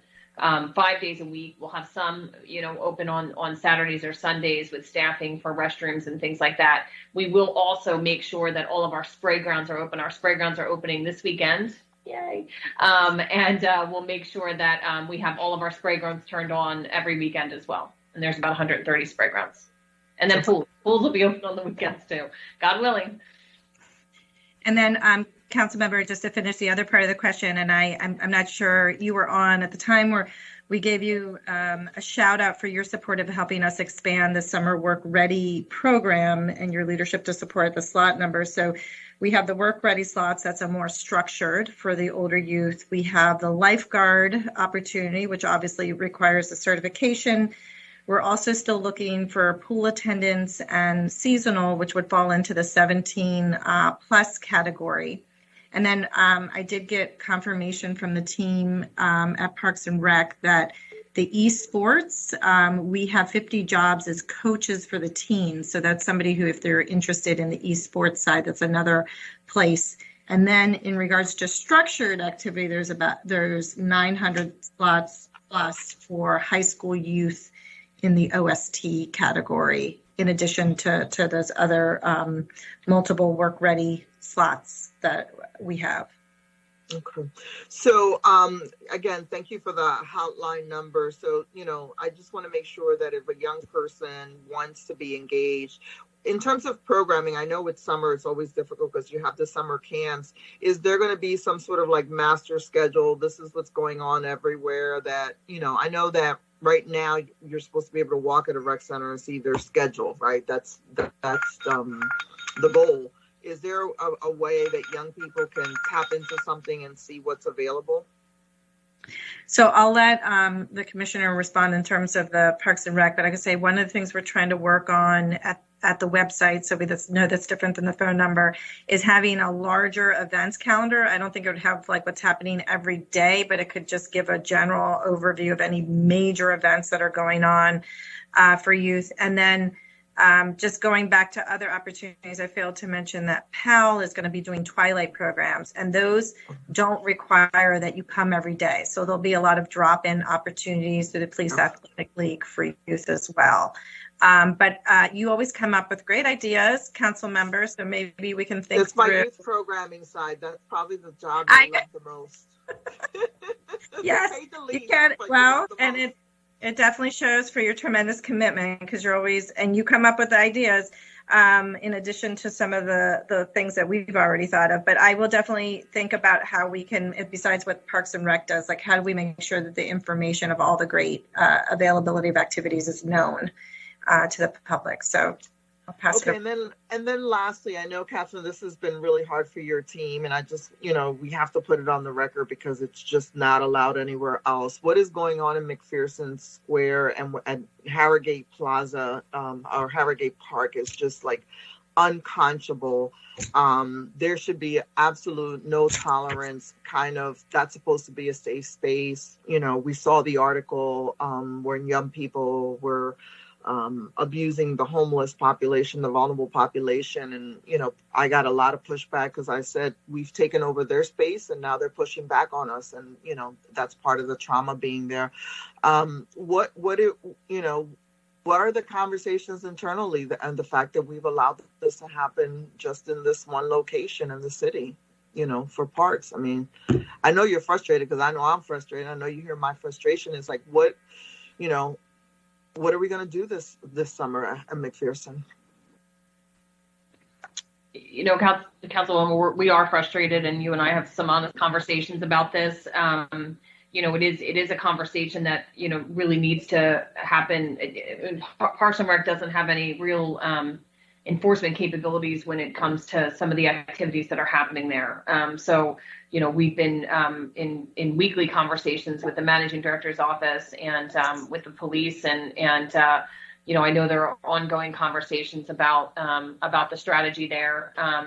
We are doing as best as we can, as much as we can, to maintain the spaces, but it is a daily struggle, with our staff, and with the operations staff that have to work there.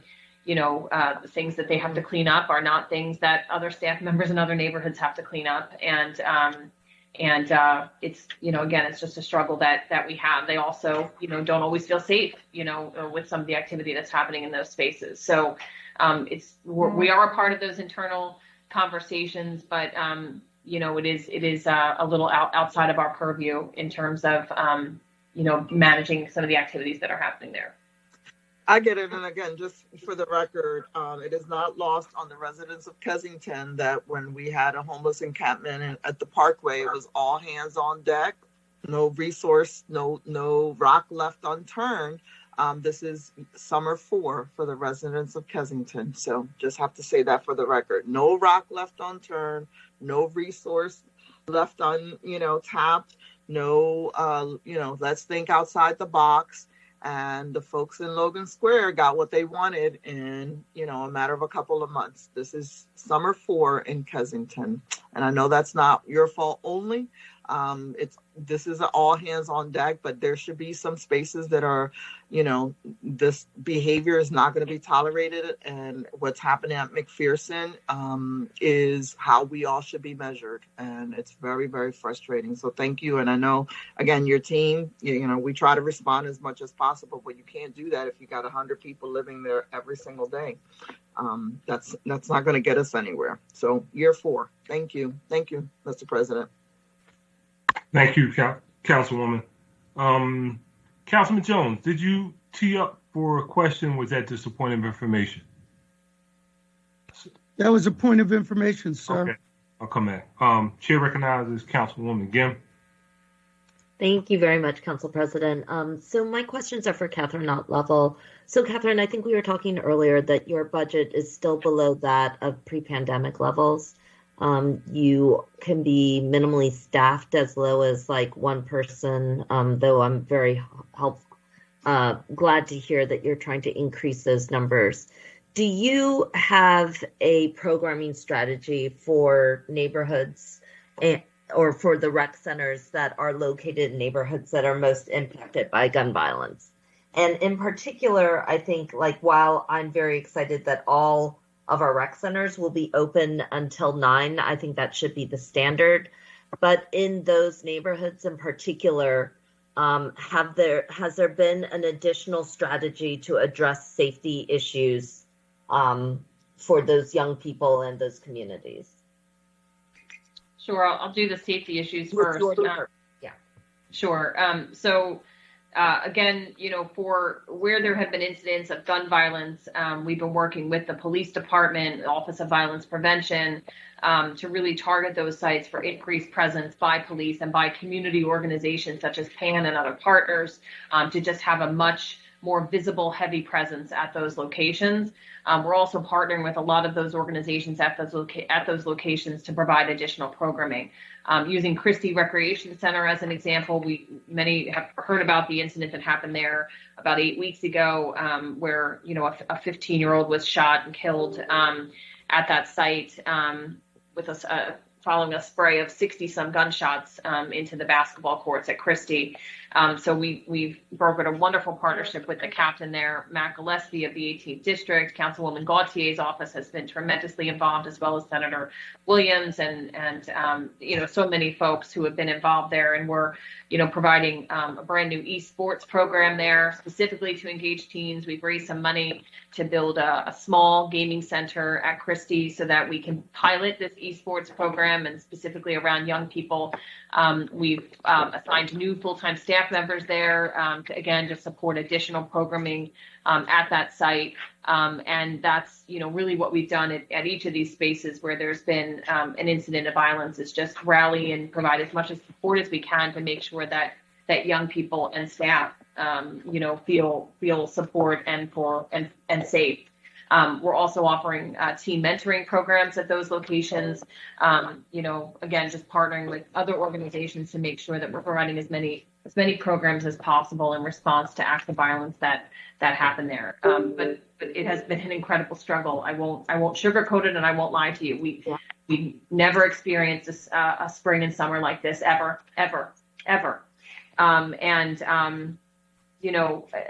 So many of these incidents, the young people that are victims of this violence are just doing what we want young people to do. They're hanging out at a rec center playing ball and watching ball, or it's devastating. And we can't have this going into summer. We can't have this ever. So my question is, are the rec centers in these neighborhoods open any later? Right now they're open till right now they're open till 8 p.m. and then in the summer we'll be extending to 9 p.m. So like every other rec center. 9 p.m. Correct. Okay. Are they additionally staffed? So again, for spring we have about 117 recreation centers open right now for programming. And we are providing, so again, some rec centers have 3 and 4 people in them, depending on the size right now with our current staffing structure. But for those smaller recreation centers, we're having a minimum of 2 people. I understand. Yeah, I think the question really isn't the minimum. I think the question is whether these rec centers are getting the additional investments. And I think Councilmember Gilmore Richardson had talked about the need for a presence of individuals who are present on conflict resolution. One of the discussions that our council body is having right now is about the budget. And you are $2 million below pre-pandemic levels, the year before the crisis hit. And for me, I think that it is extremely important that in these neighborhoods and communities, we're hearing about a clear need for increased investments. I think your location has been identified, your department has most frequently been identified as one of the areas where young people feel safe. We'd like an anti-violence strategy. We'd like to see a partnership work. And I guess part of it is just working together over the next couple of days to understand your budget a little bit better. For example, if you were to add, I don't know how much one staff member per rec center adds to your budget, but it would help to know that. It would help to know how much it would cost for an identified number of recreation centers to go until 11 p.m., for example. I'd like to know how much it would cost to have detailed police presence at these facilities while, so that both your staff and other community members feel safe. But I think some of it is about plotting out a more strategic investment in areas around gun violence. This is not happening all across the city. It is happening in concentrated areas. And in those areas, they need a promise more than, they'll get the same as everybody else is, or a little bit more on this and that. And I'm not trying to diminish anything that you're doing. I think you're doing heroic work. I just need to see a little bit more, but happy to work with you a little bit more on that, Commissioner. And thank you very much, Council President. Thank you. Thank you, Councilwoman. That looks like it concludes the list of questions for these particular witnesses. Well, thank you all very much. If there's no other questions, yes, we can. I'm delaying. Okay, no other questions. There being none, this committee will stand in recess until Wednesday, May 26, 2021 at 9:30 a.m., at which time we'll reconvene on Microsoft Teams, another callback day. And I think we just added prisons also to the 26th. Thank you, Council President. Thank you. Thank you all very much. See you later. Thank you. Thanks, Council President. Thank you, CP. Thank you, Council President.